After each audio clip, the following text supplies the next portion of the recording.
부산국제항만컨퍼런스 2일차 그럼 이제 본격적인 세션을 시작해 보도록 하겠습니다. 첫 번째 발표는 우리 영국에서 오신 아주 신사 같은 분이십니다. 팀파워 듀얼리 대표 이사님께서 글로벌 선사에게 다가온 새로운 기회라는 주제로 발표를 준비해 주셨습니다. 영상으로 한번 만나보겠습니다. Good day, ladies and gentlemen. My name is Tim Power. I'm Managing Director of Drury Shipping Consultants, and I'm very happy to be with you here today for this BIPC 2020, a virtual conference. I hope this time next year we will all be together again. I look forward to it. One of the most amazing features of 2020 has been how the container shipping industry has coped with the pandemic. And it is set to be producing record profits this year. How can this happen? Let us compare the last time we had a major downturn in 2009 with 2020. This slide shows you what happened to rates on the Asia to North Europe trades and on the Asia to North America trades in 2008 to 2010. Look at the dark blue line. This is Asia to North Europe. You can see that from 2008 to 2009, rates fell from over $2,000 per TEU to a low of just over 500. In the Trans-Pacific trade, rates fell by 32%. This was a financial catastrophe for the container shipping lines. But actually, when we look at 2020, we see the situation is quite different. In the run-up to January 2020, we see rates rising because of Chinese New Year, normal seasonal thing, but also because of fuel surcharges as due to the IMO low sulfur regulations. Rates then fall down to March and April, but actually that is just looks like a normal seasonal fluctuation. Despite the total collapse in demand at that time. And then you can see from April onwards, rates are just going up and up and up and hitting record levels in the Trans-Pacific trade. So how has this happened? The simple answer is that lines have got better at managing capacity, but in my view, this is enabled by changes to the fundamentals of container shipping that are really important and are long-term, and I'm going to explain them to you now. Up to now, the industry has been unable to make sustainable profits because of very poor fundamentals. The first thing to note is that the industry benefits from economies of scale. That means lines have always built bigger and bigger ships. And of course, in Korea, you have the HMM with its 24,000s now. That has always meant overcapacity in the industry. You have had a market which is highly commoditized, very little differentiation between carriers, and that means that price is the main competitive weapon. And you have a very fragmented industry, frankly, too many carriers and no dominant player creating stability. You also finally have an inelastic demand curve, which means that actually when prices fall for container shipping, demand does not go up. In the airline industry, when prices fall, more people fly. But in container shipping, the price of a flat screen TV or a laptop in the shops is unaffected by container shipping prices, too low. So demand does not rise. So in the past, this has been an industry that makes money by accident. But this is now changing. In our view, economies of scale are going to run out. We think they have already run out. Lines will not build bigger than 24,000 for reasons I'm going to explain to you. When that happens, they're not chasing market share in the way they have to now. This means that the pursuit of share is less important, and market behavior means that lines will concentrate more on margins and profitability than on market share and volume. The industry has consolidated significantly since 2015, both at the company level with mergers of variety of mergers, and also at the alliance level, which I'm also going to show you in a minute. This creates a structure that is much better able to manage capacity and maintain capacity utilization. When you have these two problems solved, actually the inelastic demand curve starts to work for you. Shippers actually can afford to pay higher freight rates because the effect on end market demand for them of an increase in sea freight is negligible. No one will buy less flat screen TVs or less clothing because of an increase in freight rates on the Asia and North American trade. So shipping lines are now in a position where they can start to make some proper money. This is our view. Let us demonstrate that actually the changes I have described have actually happened. First of all, this just shows you what has happened to ship sizes since 2005. 2005, Maersk introduced the E-class, the Emma Maersk class, which they originally described as 13,000 TEU. In fact, it's 15.5. And vessel sizes have risen ever since. And you can see that now they are at the 24,000. However, this huge, essentially since 2005, vessel sizes have gone up threefold. It is impossible to imagine that will happen ever again. So we think that the increase in ship sizes is now going to stop. And the reason we think that is shown in this chart here. The purple line is the savings in costs for shipping lines as they increase ship sizes, and you can see that as they go up from 8,000 to 20,000, there is a roughly 25% saving in slot costs. But what you have to remember is that there are enormous costs incurred by ports and terminals to accommodate this. And you can see that as you rise from 8,000 to 20,000, your costs in ports and terminals rise by 20%. The net effect of all of this, when you put it together, is that actually the total cost saving is only 5%. It's hardly anything. And when you get to vessels of 24,000, actually the total system costs are actually rising. We believe the lines understand this, and we also believe that in a much more uncertain market environment, they are going to be more cautious about building ever bigger ships. So we think economies of scale have run out. The other key factor I mentioned is market concentration.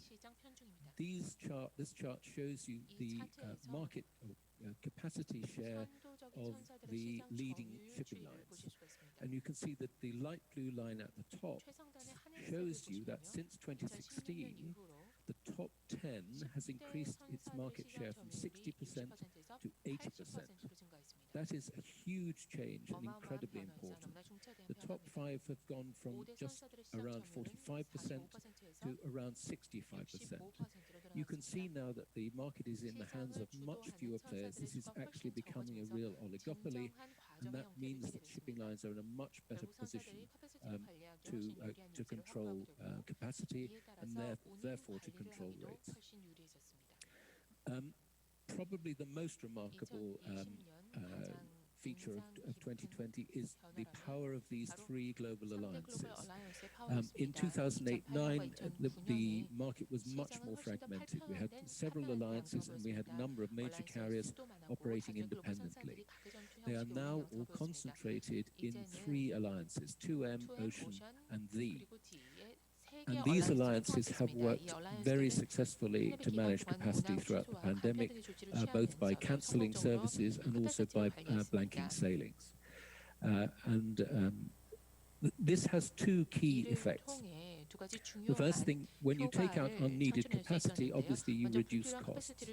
But the second effect, which is much more important, is that by taking out capacity, you improve capacity utilization, and that means you are able to sustain your freight rates. If you can keep freight rates or utilization at 90% of capacity in container shipping, you will make money. If utilization drops to 85%, you will start to lose money. The great triumph of the alliances in 2020 is that they have managed capacity to sustain freight rates. There's one other key thing that I would like to point out, which perhaps at first sight may look like a bad thing for the container shipping industry. This 텐데요. is the GDP 바로 multiplier. GDP 승수입니다. In 2000, 2000년에는 container volume 컨테이너 growth 볼륨이 container volumes grew at roughly 글로벌 nearly GDP 4 times the 성장보다 rate of 4배 global 빠른 속도로 GDP. 증가했습니다. But you can see that this is 그런데 progressively falling. 이후 꾸준히 And now, 감소해서 지금은 GDP 승수가 1.5 수준에 불과합니다. 장기적으로 컨테이너 해운 산업의 성장이 미미할 것이라는 의미입니다. 게다가 하방 리스크는 굉장히 많습니다. 언뜻 듣기에는 부정적인 요인듯이 느껴지실 수 있습니다. 하지만 이것이 의미하는 바는 선단을 확대하려는 선사들이 각별히 더 신중을 기하게 된다는 겁니다. 이것이 궁극적으로는 업계 안정에 보탬이 될 것입니다. 네, 결론적으로 정리해서 말씀드리겠습니다. 컨테이너 해운 업계는 지난 5년간 급격한 펀더멘탈의 변화, 트랜스포메이션을 거쳤습니다. 이제는 확실한 수요 성장을 전망하기도 어렵습니다. 금융위기 전까지만 해도 연간 복합 성장률 10%를 꾸준히 달성했지만 이제는 많아야 2에서 3% 수준의 성장이 예상됩니다. 규모의 경제 효과는 이제 제한적입니다. 장거리 노선이나 원양 해운을 소화할 대형 선박이 없는 중소 해운사가 대형 해운사를 따라잡을 수 있는 기회가 줄어드는 것일 수도 있으나 소위 해운사 간의 선박 대형화 경쟁은 잦아들게 될 것입니다. 기업 차원에서 그리고 주요 선사 차원에서 편중이 나타나게 되면서 수요에 효과적으로 커패시티를 맞출 수 있는 환경이 조성됐습니다. 선사들이 가장 힘겨운 상황에서 바로 이 점을 입증했고 앞으로도 이런 움직임은 계속될 것으로 보입니다. 그 결과로 컨테이너선 활용률이 안정화되고 이에 따라서 운임과 수익률이 대폭 높아지게 될 것입니다. 향후 컨테이너 해운의 지속가능한 수익 실현이 가능해지리라는 의미입니다. 그러나 상당한 리스크도 상존합니다. 무역 발전의 변화와 성장이 선사들에게 주요 리스크로 향후 작용해 될 것으로 보입니다. 그러나 저상장으로 인해 선사들은 선박 대형화나 신조에 신중을 기하게 될 것이고 그로 인해서 시장의 안정성이 높아지게 될 것입니다. 결과적으로 말씀을 드리자면 선사들은 새로운 시대에 진입하고 있습니다. 선사들의 낙원이 될 수 있는 시대일 텐데요. 선사들이 이 시대를 만끽할 수 있기를 바랍니다. 감사합니다. 예, 방금 들으신 것처럼 그 팀 파워 세계에서 가장 대표적인 쇼핑 컨설팅 폼의 그 CEO께서는 지난 2009년 그 이코노믹 리세션 그 시작부터 올해까지 쇼핑 마켓 변화를 오버뷰하면서 재밌는 말씀을 해주셨어요.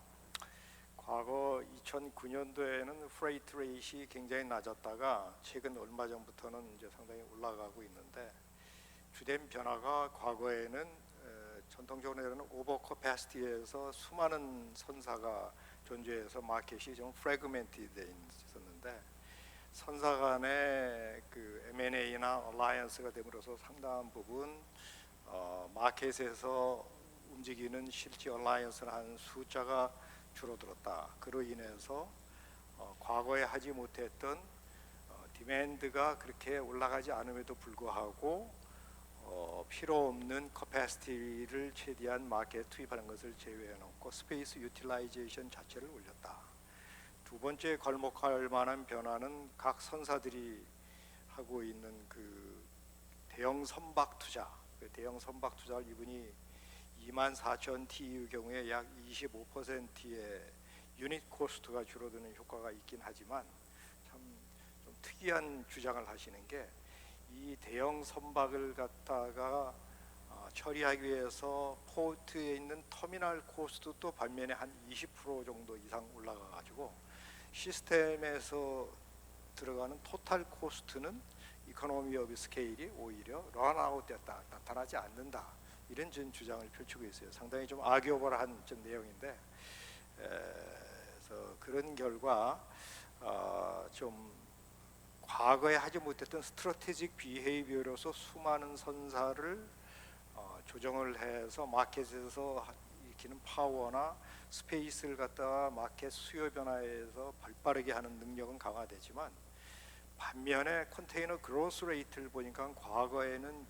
GDP 증가율에 비해서 한 4배 정도 컨테이너 물량이 늘어나는데 최근에는 그렇지 못하고 기껏 해봐자 한 절반 이하로 줄었기 때문에 디맨드 그로스는 상당히 또 약화되었다. 이런 측면에서 지난 한 5년간 벌어진 결과를 볼 때 한 번도 컨테이너 마켓이 들어가 보지 않은 새로운 세상의 질서에서 가고 있기 때문에 거기에 저는 잘 유의해서 적응할 필요가 있다.